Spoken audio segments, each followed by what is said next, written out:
गप्पूड़ी बहू। उमा जी की बहू पिंकी को गप्पे मारने की बहुत आदत थी। वो जब भी किसी के बारे में बातें करती तो बड़े बड़े गप्पे फेंका करती। आसपास के सब लोगों को पता था कि पिंकी बहुत बड़ी गप्पोड़ी बाज है। लोग उसकी बात पर विश्वास नहीं किया करते थे, लेकिन हाँ, उसकी बातें सुन सुन कर हंसते बहुत थे। अरे बहू, पड़ोस वाली शर्मा जी है ना, उनकी बेटी का जन्मदिन है, तुम भी चली जाना। ठीक है मम्मी जी, ये तो बता दो गिफ्ट में लेकर क्या जाना है? अरे लेकर क्या जाना है, 250 का लिफाफा दे देना, बस काफी है। अरे मम्मी जी, अच्छा लगेगा क्या? पड़ोसी है हमारे, हमें कुछ बड़ा लेकर जाना चाहिए। अरे बहू, इतना काफी है। जानती हैं आप, मेरे मायके में जब पड़ोस में किसी की बर्थडे होती थी ना, तो मम्मी कुछ ना कुछ गोल्ड का ही देकर भेजती थी। पड़ोसी के बर्थडे में सोना? कैसी बातें करती हो। और नहीं तो क्या, आपकी तरह थोड़ी ना लिफाफा पकड़ा दिया। पिंकी शर्मा जी की बेटी के जन्मदिन में चली जाती है। अरे आज तो बड़ी सुंदर लग रही हो साड़ी में। जी मैं तो लहंगा पहनकर आने वाली थी, मम्मी जी नहीं मानी। अरे बेटा, बर्थडे पार्टी में तो साड़ी चल जाती है, मेरा मतलब कोई शादी थोड़ी ना है। कैसी बात कर रही हैं आप आंटी जी? मेरे मायके में तो छोटे छोटे फंक्शन भी हम लोग लहंगा बनवाते थे बुटीक से, डिजाइन करवाकर, चाहे पड़ोस में किसी का जन्मदिन हो। मेरी मम्मी हमेशा बुटीक से नया लहंगा डिजाइन करवाती थी। मैंने तो ऐसा कहीं नहीं देखा।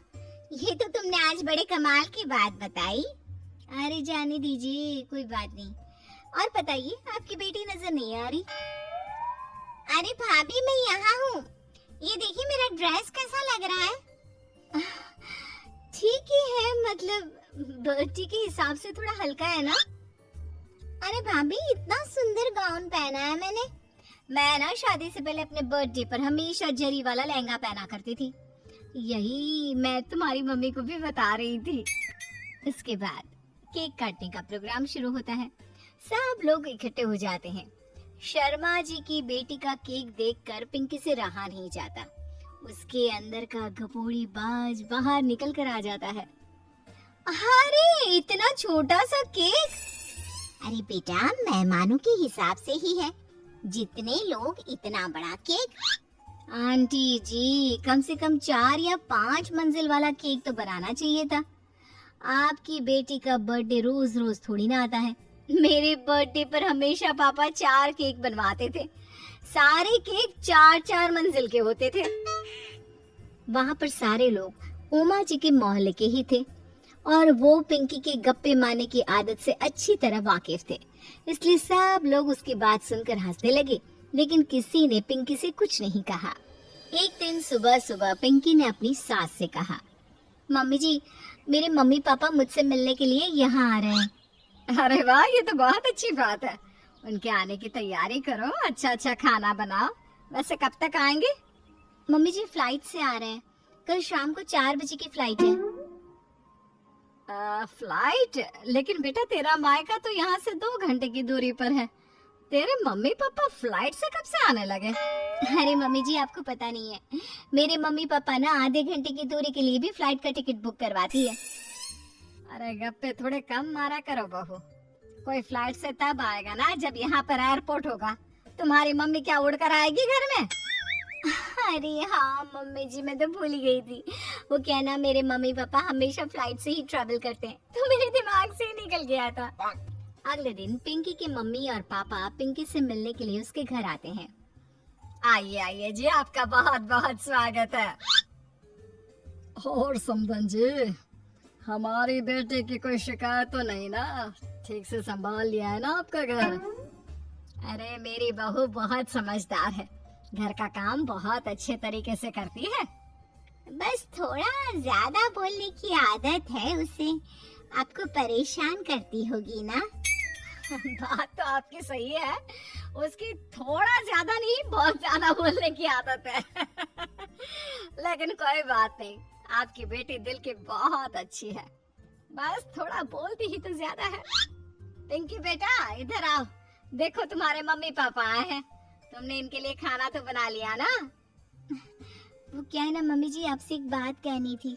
हाँ हाँ बोलो बहू, क्या बात है, डरने की कोई जरूरत नहीं।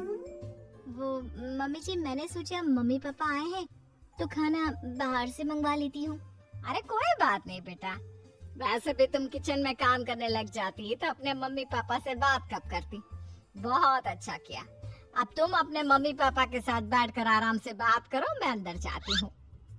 शाम का वक्त, जैसे ही दरवाजे की घंटी बजी, 3-4 लोग हाथों में खाने की बहुत सारे पैकेट लेकर उमा जी के घर पहुंच गए। अरे भाई कौन है आप लोग, लगता है गलत पते पर आ गए। नहीं नहीं माँ जी, हम तो खाने का ऑर्डर डिलीवर करने आए हैं, यहीं से बुकिंग मिली थी। अरे नहीं नहीं, आपको कोई गलत फहमी हुई है, हमारे यहाँ तो 2 ही मेहमान आए हैं। आपके हाथ के पैकेट देखकर लगता है इसमें 50 लोगों का खाना है। माँ जी आपने सही समझा, खाना तो इसमें 50 लोगों का ही है, क्योंकि हमें ऑर्डर यहीं से 50 लोगों का मिला है। अरे लेकिन इतना सारा खाना, कहीं मेरी बहू ने अपनी गप मारने की आदत के चलते ऐसा तो नहीं कर दिया। ये खाना आप रख लीजिए और हमें हमारे पैसे दे दीजिए। अच्छा वैसे कितने का बिल बना है? ज्यादा नहीं, बस 10,000 दे दीजिए। उन लोगों की बात सुनकर उमा जी पिंकी को आवाज देकर वहाँ बुलाती है। जैसे ही पिंकी वहाँ आती है, खुश होते हुए उन लोगों को वहाँ पर खाना रखने के लिए कहती है। अरे इतना सारा खाना क्यों मंगवाया बहू?